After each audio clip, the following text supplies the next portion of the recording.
Ajjeeseetiin Ajjeesa.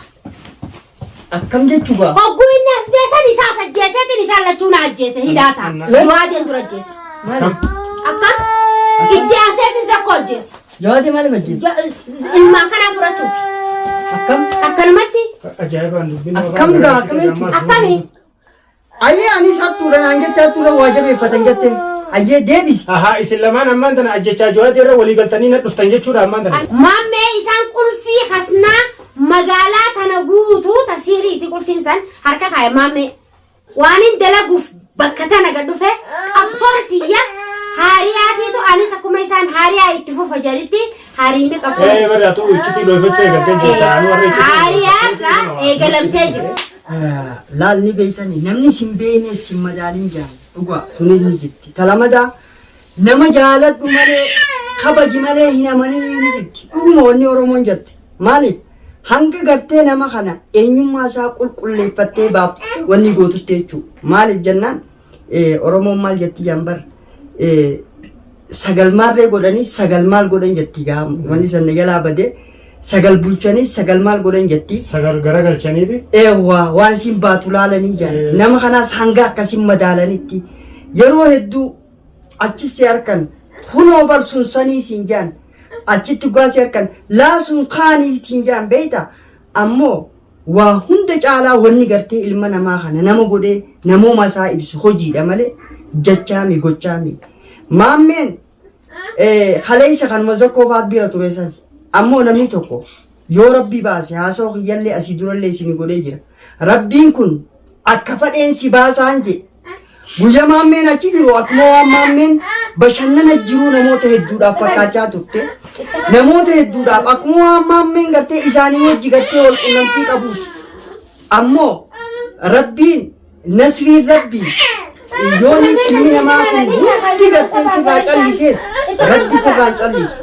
Zulmi jala sin dhiisu si baasa jechuudha. Namni Rabbii isaatti amanee Rabbi qabate maaliif jennaan Rabbiin ni baasa. Wasta'iinuu bis-sabri was-salaati.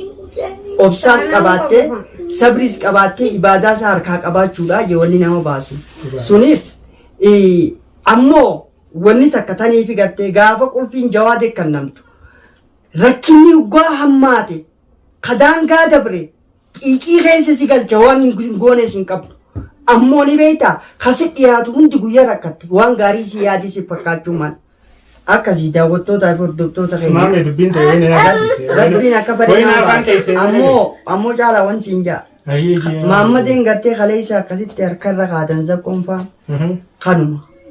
Wanni Rabbi sitti hin qabne wanni si jechuudha. Wanni Rabbi sitti hin maxxansine si maxxantu beektaa. Akkuma duraanuu jettetti beeki harkaan himina hin caalle jetti Oromooni. Dhageettiidhaa fi harkaan takkaa miti. Maaliif yoo qajeelchu taate ammaan duraas wajjin walitti dhufnee yeroo dheeraa gartee akkasii wajjin turre eenyummaa keetiif keessa kee waan hin beekneef yeroo fi utaaltee gartee akkaan taatu akka malee taatu bakka san keessatti ogguun si arku deebitee maatii isaati gaa tola ooltummaa ta'ee Jawaadeedhaa wajjin qunnamtii gootee informeeshina kakkannaa jirtu ogguu Jawaadeen si wajjin qunnamuus numaan harkaan numaan hordofaa beekadhu. Haa ta'u garuu shakkii guddaan sirraa qabaachaa ture akkuma Oromoon jedhu harkaan himina waan caaltuuf harraniin harkeen maqaa sanumta sirraa kaasuudhaaf gaa hin beekne yoo qabantiin si gaafate baganaas komatte naa shakkite nama jaalatan qomatanii beekadhu nama jaalatan qomatanii sittiin siin jaa obboleessa qiyya akkumaan siin jettu harkaan himina caaltee waan argamte farra waan si arkeef jechaan gaa maqaa sanumta sirraa kaasaan siin jeegaa komiitii jette duraanii san hundaa'u inshaallah gaa bifuma kana yoon wajjin itti qafuftu taate inshaallah obboleessa keenya Jawaadee ni seeyine malee qofluttu isiin gammachuun qabna ammallee nurraa irraa Jawaadee dhageessii fi nima jaala namni firiira hojii nyaata isin jiru Mammeenis yoo hasan ta'uu taate hiccitii teenya haadhati yaafuu hinimuu jeetiin jira akkaan deemutti hojii deemuu baannaan Mammeen kulaan banaadha jirti amma haa ba'u.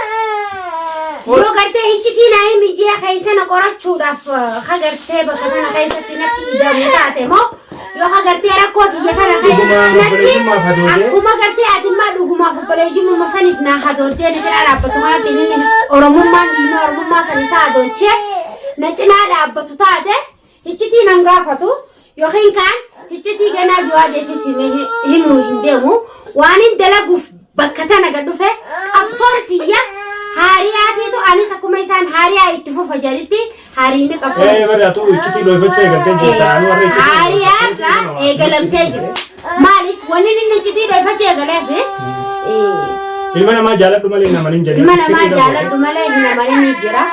Arra wanni ni Mame kana qabadhee fuudhee beekta. Arra wanni ni waani Mame kana yaammadhee fi Mame kana bakka tanatti isa kana hamila isaa kannee fi isa yaame. Arra yoo Mame kana hojii harkan taate nu bira deemaan jedhanii namni naaf ilmaan kana waliin qabu hin jiru. Kanaafuu hattuudha jedhanii bikkitu namni kun hundi firaa'ee. Hattuu qofa shakkamaadhaa waliin. Shallaa amma misaan ansi daranii shakka. Ani sababaan itti Mame irraa telefoona hin kaasine miiseeji isaa kan jalaa kaasee onni godhini maaloo maal jee maali garaa kiyya. Maali guraa sirkuba. Kanaafuu inshallah baabaan keenya dhufaa ni mul'ata maata kan yaadiin ni aanaas ni aana. Hattuu waatti kannaniiti nama waatu bartee mimma hattuu biyya hundaa fira dhaqaa. Haznumaa ubeessee rakkoo eegii jaan hattuudha jedhanii inninis waan san firraa eega. Arra waan isaan qaama keenyaaf eega Mame uummanni kun. Amma saajoo boruu saajoo wanni ni jawlaa san keessa dhaabbadhee Mame natti hootuu jeesa dawwalee yaameef maal bakka tana laaleetiin caalaa keenya arra yoo naaf yaati bakka tanatti uummanni siiriin deema firraan dhoorkitan jedhu warra komantii adda addaa barreessan firraan dhoorkuu akka nuti goones agartanii jirtan akkaataan ani dhalaan tun Zakkoo akkaan hidhaan isa hidhees agartanii jirtan tumicha firraa uriisi firraa hin dhoorku maaliif bakka san yoon kan hin qabamu taate caalaan ilmaan Oromootti hanaraan biyyattiin caalaa ibsuu deebisee bakka takkatti hin yaadamne jeetiin dhiisee mataa kiyya ilmaan isaanii fuudhee kaqabu yoo kana qabu deemus taate Zakkoo Mame ilmaan isaatis fuudhee yaada daba Mame isaan qulfii hasnaa magaalaa tana guutuu tasiiriitti qulfiin san harka kaa'e Mame isa kana yoon ida'ame. Arra inni hiccitii isaan jalaa baasaa jira. Isa kana yoon kan inni ida'amu taate umaa hin ta'uu shakkiin isaa lame tanaas nagiyumaanii furmaatees nagiyumaanii mana nuuf fiduu deeman janiituma halaalumaa wal salaamanii kanatti mul'anne na duuba isa duuba garagalan jechuufin ani sangasika way siiri isaaniitti na tuqatanii mala hadda jechuudha. Mame yaammadde Mame atillee si gabaa yookaan si garagalu taate dattiin isaa si garagala. Naasi hima. Yo ammoo hiccitii akkuma asii fuute sanii bara Furmaateen amma kana itti akkuma asii fuute uummata sanii hageessisu taate. Namni niin duraan dursee ajjeesu akka Zakkoon as bahuuf. Jawaadee nama tokko ajjeesu. Jawaadeen dura ajjeesa. Akkam itti aseeti Zakkoo ajjeesa. Jawaadee maaliif ajjeesa? Ilmaan kanaa furachuuf. Akkanumatti. Ajaa'ibaan dubbina. Akkam gaa akkamitti? Akkami. Ayyee ani sattuudha naan jettee hattuudha waa jabeeffatan jettee ayyee deebisi. Isin lamaan ammaan tana ajjechaa Jawaadee irra walii galtanii na dhuftan jechuudha ammaan tana. Ani moo ani hiccitiin bargoonni isin jeefni beektaa Zakkoo akkaatti qabu dhabeemi. Isaas na harkaa baasaniimi anis duuboolee maaltu naa jiru boodaanis numaan du'aami ammaa huna dhukkuba jiraa numaan du'aami Jawaadee Zakkoo ajjeesee jeetiin ajjeesa. Akkam jechuudha. Hogguu inni as beesan isaas ajjeeseetiin isaan lachuun ajjeese hidhaata. Naan galle ilaan gammaatti onni. Wanni takka siin gadi. Jawaadee ajjeesuu ta'e moo Zakkoo ajjeesuu? Zakkoo bara ajjeesuu danda'u manni nuraan jechuun hin jirani. Nama faallaa haasaami waan takka caala akkuma siin jetti 5 fi 5 meeqaa siin jala. 5 fi 5 meeqaa gisee siin jenni beektaa? 10 irraa 2 gisee fuutee yoo 8 naf ture. Akkasakka faala keessa daadootis yoo si galu. Ayyee. Bareeda. Jechuun amma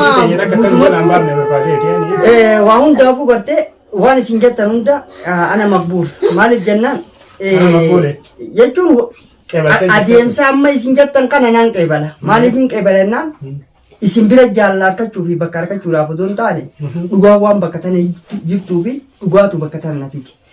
Deebisi arra naa Jawaadeen aanillee xixiqqaattu wal beeyna ture. Durillee wal beeyna. Soddaan tokko wali qaban gaa. Abdiis gaabar obboleetii diya. Harkisii walitti hidhii gamaa Laa dhageera. Maaltu walitti isin fidee hoottan? Namni kun dhugaaniif gartee gaafa lafti nagee haatu odoo kana ta'in. Adeemma naatu isin irratti aanaa jechuun falmachuu deemta mootiis. Mee na fixachiise haa. Laa gaafa lafti nagee wal beeyna walis harkinee jira. Garuu immoo arra silaa jawaadeen jiraate yoo xiqqaate qooda biraan dhabolchuuf isin jaa. Maal naan jira? Qooda akkam? Qooda biraan dhabolchuuf isin jaa.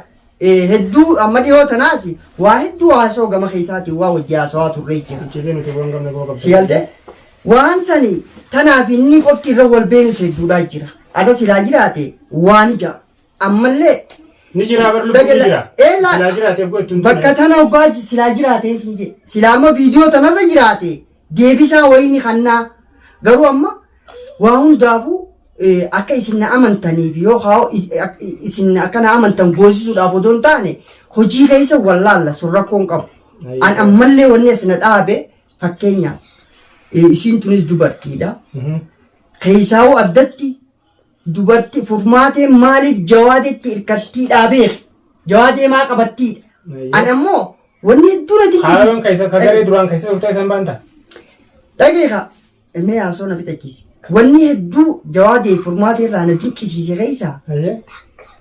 Jaalala isaanii yeroo rakkootii fi bal'oos akkaataa jaalala isaanii adda qooddatan arkeeti jarri kun dhuguma qabaa haqa qabaa. Maal jaan mana gartee imaanni jiru jaan mana khayriin jirtu mana milkiin jirtu shayxaanaatu irra wal gahaa jaan diiguudha. Mana khayriin jirtu raajallee jeebar mana gartee humaan jirre shayxaanni maal fudhachuu dhaqaa jiru mana isaati ona isaati. Mana kana wannummaan duulli kun irra bobba'uufu isaan kana bira khayriin jirtu. Isaan kana bira dhugaan jirtu. Garuu hanga jirtu dhugaa wajji jiraachuu gaariidha. Seenaafis sigalte seenaafis heeraafis heera uumaatii fi amantiifis jechuudha. Wanni uumaa bira jaalatamaa maal? Namummaa qabaattees dhugaa wajji jiraachuu.